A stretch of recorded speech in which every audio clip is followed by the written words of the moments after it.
But I do want to start with the NFL. How can it be Mike McDaniel? Like, how can't the coach who is on borrowed time the most, the guy who you look at and go, my God, how does that guy still have a job? I think number one is Mike McDaniel in the NFL. 28 and 23 is his record. 2 playoff trips. Now, the Dolphins are allergic to playoff wins. They haven't won a playoff game, I think, since I've been alive. It's been over 30 years since the last time the Miami Dolphins won a playoff game, Christian. But I think with McDaniel, with everything that happened in the locker room last year, the Tyreek Hill debacle, I think they kind of strapped on to Tua with that big contract. They need Tua to play the style of football that Mike McDaniel wants to play, which is chucking it up to Jalen Waddle and Tyreek Hill. But I think the biggest stain on the franchise right now is what's going on with Tyreek Hill, Christian, and all the problems in Dolphin camp right now. Yeah, but, that doesn't feel like it's Mike McDaniel's blame. He's not in charge of signing these players. Sure, getting the nod of approval from your offensive-minded head coach will work, but isn't that on the GM? Chris Grier decided to anchor the organization on Tua Tagovailoa. Chris Grier decided to give a boatload of cash and back up the Brinks truck for troubled, which we knew this before they signed him, troubled wide receiver Tyreek Hill. Maybe we didn't know how immature Tyreek Hill was, and if he would continue that trend as a Miami Dolphin, well, hindsight's 2020. We know that now.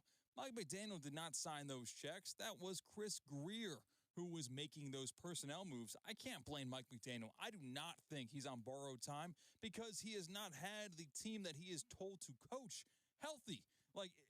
No coach is going to do well when you are playing with a backup quarterback more often than not. It just seems like he doesn't have a backbone to me, though, Christian. And I've defended McDaniel last year when all the things started coming out about Tyreek Hill and post-game saying they're having open quarterback tryouts. I mean, publicly just lambasting the quarterback room.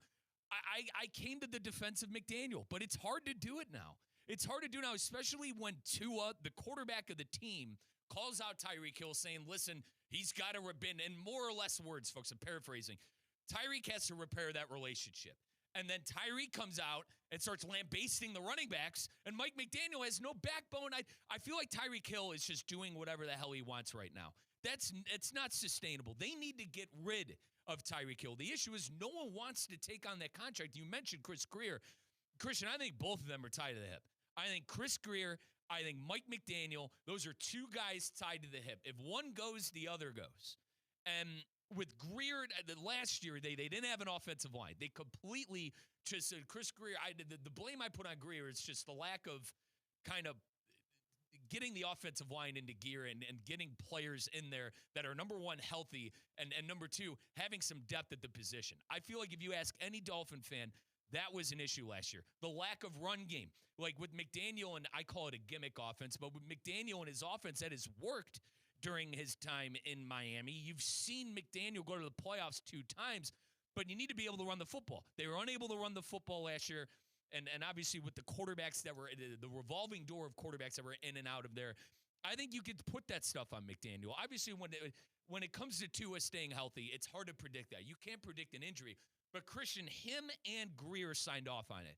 So I'm happy you brought up Grier because maybe it's unfair for me to do this, but I tied both of them at the hip. If we're going to complain about Grier, I think we got to complain about Mike McDaniel, which is his boy. Yeah, I guess so, sure. But Grier's not holding up his end of the bargain. If he was giving a sign, seal, deliver roster to Mike McDaniel, and when you sign these guys to contracts, you have to factor in the health side of things. That's the risk reward. I can't blame Mike McDaniel when he did have Tua for the entire season. He led the team in passing. He led the league in passing. If Mike McDaniel was given that every year, then you would probably have more cracks at winning playoff games to try to break that 25-year drought that currently the Dolphins are on, the longest in professional sports. But McDaniel's kind of given a tough hand to play with here. It's going to be hard to beat the Chiefs in the cold because the Chiefs are really good. If you can't beat the Chiefs, it's not saying that you're not doing your job. That's just saying you are playing football at the same time as the Kansas City Chiefs. You're playing football at the same time as the Buffalo Bills. I cannot fault Mike McDaniel. I do not think he is on the hot seat whatsoever. I don't think he's remotely close if you ask me. 7-13, week 13 and on. During Mike McDaniel's tenure in Miami, he's 7-13. I will get on him for that. 2 playoff trips. Christian, I understand. Listen, it's tough to play in Kansas City in sub-0 degree weather. I get that. But the thing I hear from Dolphin fans all the time is that team can't play in 40 and under. That team is, unless they're in sunny South Florida, they're not going to win these games late in the year. And I think that 7-13 record kind of plays into that. Kate Chumslin, how about that? I didn't botch your name. I almost botched your name, Kate Chumslin, but he is our producer here back at the City Place Studios. Interested to get your thoughts on McDaniel. Do you fall under me? You know, I personally think he's on the hot seat. Christian's going to give him a chance. He's putting more blame on Chris Grier. Where do you fall on Mike McDaniel? I am right in between you two because I do see him on a hot seat if this team goes to where one Michelle Smallman might think it might go as a bottom 5 team in the NFL. But does he go another 8 and 9 with a battered roster? What was the story in their training camp that they lost 4 of their secondary men in like the first 2 weeks of training camp, right? Yep. You can't coach that. You can't help that out in your football team. So if they happen to just be awful this year and the offense that stays healthy can't do anything and there doesn't seem like there's any heart in this team, because that's like when you're the coach, you got to preach heart. You got to preach grit and grind. And many former Dolphins players have come out and saying, you know what? It wasn't there. That's a huge red flag for me from a coach. But at the same time, before Mike McDaniel, when was the last time a Dolphins head coach took this team to 2 different playoff appearances in a 5-year stretch? He has done the work worthy of being a head coach, and I think he's got the schemes and strategies to do it. He's just got to prove it when everyone else thinks he can't right now. He's got to take control of the locker room. That's what he has to do. He has to prove, and boys, for me, he's got to prove that he's the alpha in the locker room. I don't really throw that term around there, but Mike McDaniel has to take control of the situation that's going on with Tyreek Hill. Christian, he's calling out running backs. The quarterback and him are barely speaking at this point. When they made the trade to get Minkah Fitzpatrick, it's like, okay, they're bringing a guy back who they want to establish a culture with. Is Jalen Ramsey the problem? Maybe. Jonnu Smith, was he the problem? We don't know.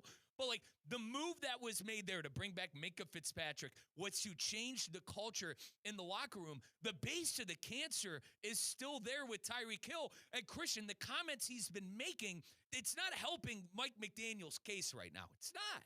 No, and you're referring to Tyreek Hill saying how to get better on short yardage situations, and he said just take Devon Achane out. He's a speed back, not a power back. Unbelievable. I mean, that's just Tyreek Hill not thinking and just answering the question, right?